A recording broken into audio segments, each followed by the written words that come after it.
the moment that they actually took out my appendix, it popped. I wake up in complete darkness. And in that moment, I knew exactly where I was. I knew I was in hell. What's up, Testimony Channel? It's Noel. We're back here again, and today I'm here with DJ. Yo, what's up, my guys?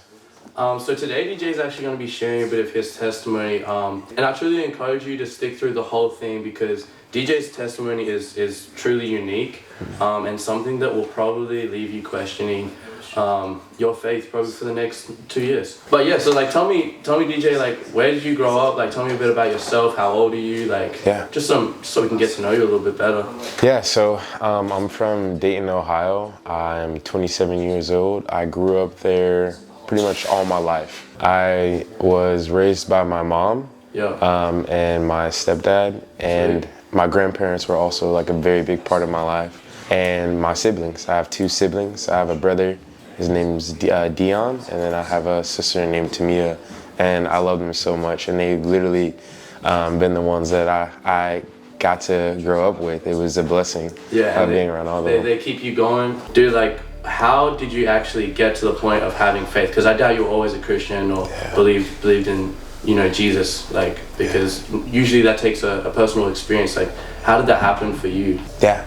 So at the age of 15 years old, I had a near-death experience. I ended up getting appendicitis. Okay, wow. And I also had half my stomach filled with gangrene. And like this experience was when I had the first encounter with love himself, right? Jesus. And that's when everything shifted for me. Wow. Yeah. Dang, so half your stomach was filled with gangrene. Yes. Yeah, that's definitely a near-death experience. And what did you start having signs of this happening? Did you have to get rushed to the hospital? Like that's crazy. Yeah. So this happened on a Sunday. When I had woke up this Sunday, like it felt like as if someone was to take a knife and like carve in my flesh. Like I felt this deep rooted pain in my stomach, and like I've never felt that before. I didn't know what was happening, and I immediately got up and I felt like I was about to vomit, and I ran to the bathroom and I'm vomiting. And my mom, she's like in the room right next to the bathroom that me and my siblings use. We had 2 bathrooms. She had one at hers and one for us. And so when she heard me vomit, she's like rushing to the bathroom. She's like, what's going on? Like, I've never seen this happen before. Like, cause I'm vomiting constantly. And she took me downstairs. She tried to give me some meds, kept vomiting it all up. So so the whole time she's watching this, she's getting more and more worried. She's like, something's wrong. And my grandpa, like anytime that he finds out something's wrong with me, like I'm sick, he's always like, all right, what do I gotta do? Where are you at right now? Let me show up and I wanna help you out. Essentially, like everything that they tried giving me tea, they tried giving me medicine. They were just trying everything at this point that they could do. And with the medicine that they had, and I was vomiting it just all up. So they're like, all right, well, we really have no other choice. We need to take him to the hospital. And my grandparents, or my grandpa and my mom, they took me to the hospital and I fainted. Like, so when I got in the car, like I blacked out. So all I remember from the moment that they got me out of the house into the car was just blacking out. That was it. And how long was that car ride? Were you blacked out? Yeah. All until the point of them kind of reviving you, if that makes sense? Like, yeah. What happened? Yeah, did you wake up like? So I was actually flashing in and out. When I woke up the first time, they had me on the hospital bed and I'm trying to like move and I can't. The sharp knife like carving into my flesh, I'm feeling that. Wow. It's like it's intensifying at this point. So it's even worse than what it was before. And at the hospital that I was at, they were like, okay, we got to give him a CAT scan. It's like something's wrong. So they had me drink this like fluid. It essentially like helps to see your your organs and everything else before you get like a CAT scan. I vomit it all up. Literally, like the doctor hands it to me, I drink it like few seconds later, just all on the floor, like just yeah. So like it was really bad. It was messy. It was very messy. And I just remember seeing my mom and my grandpa, and they're crying, they're freaking out. They're thinking I'm about to die. And little did I know I was about to die. I blacked out. I woke back up, and I saw that I was being put in like the CAT scan machine. I blacked out again. When I woke up again, I was in the ambulance. And at this point, I heard the doctors over talking. They were saying, hey, we don't have the necessary equipment to treat your son, so we have to send him somewhere else. So from the hospital that I was at to the hospital that they had to take me to was about maybe 20-ish minutes. So this is like, time is ticking. Like my life is like on the line at this point. From what I had heard, the doctor that was operating on me, he was telling me that like you were seconds away, which I didn't know about at the time, but because my stomach was filled with the gangrene, the moment that they actually took out my appendix, it popped. And the doctors were telling me like, do you realize, like, had you got here any second later, your appendix would have exploded within your stomach, and then all the gangrene that was filled within your stomach would have spread to your heart and everything else.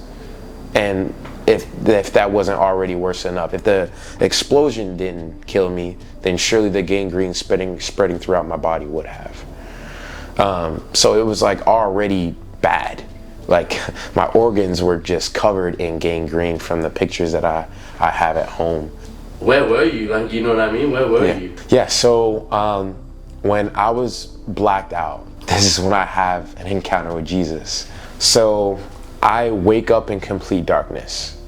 And you can only imagine at 15 years old what you're probably thinking, like, what would a 15-year-old really feel like if they're waking up in complete darkness after they know they were just on an operating table? So what's going on? Yeah. I remember like I'm talking out loud. I'm like, where am I right now? Where's my mom? Where's my grandpa? Where were the doctors at?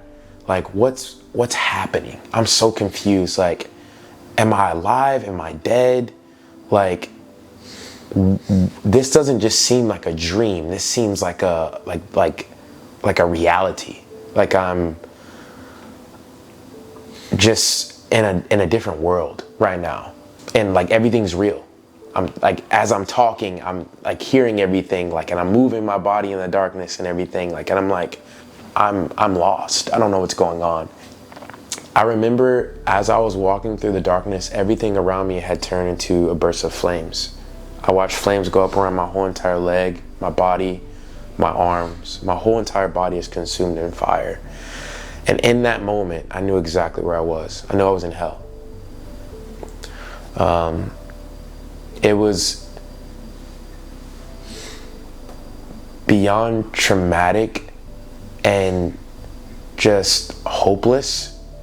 I think there's really not enough words. I feel there's really a lack.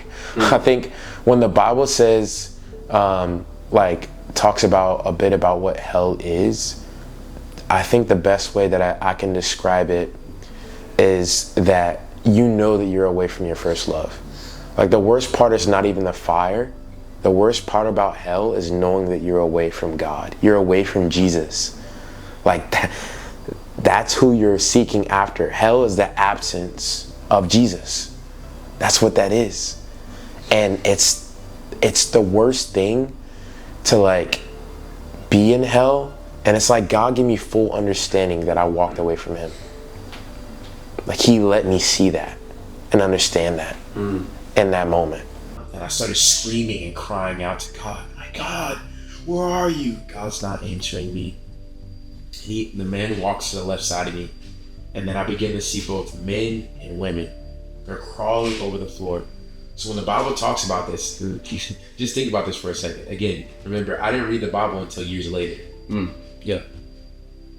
So when I really got to see the weeping and gnashing of teeth before I read the Bible, it blew my mind. Because it gave only confirmation that everything that I witnessed was true. Everything that I witnessed in that moment was true.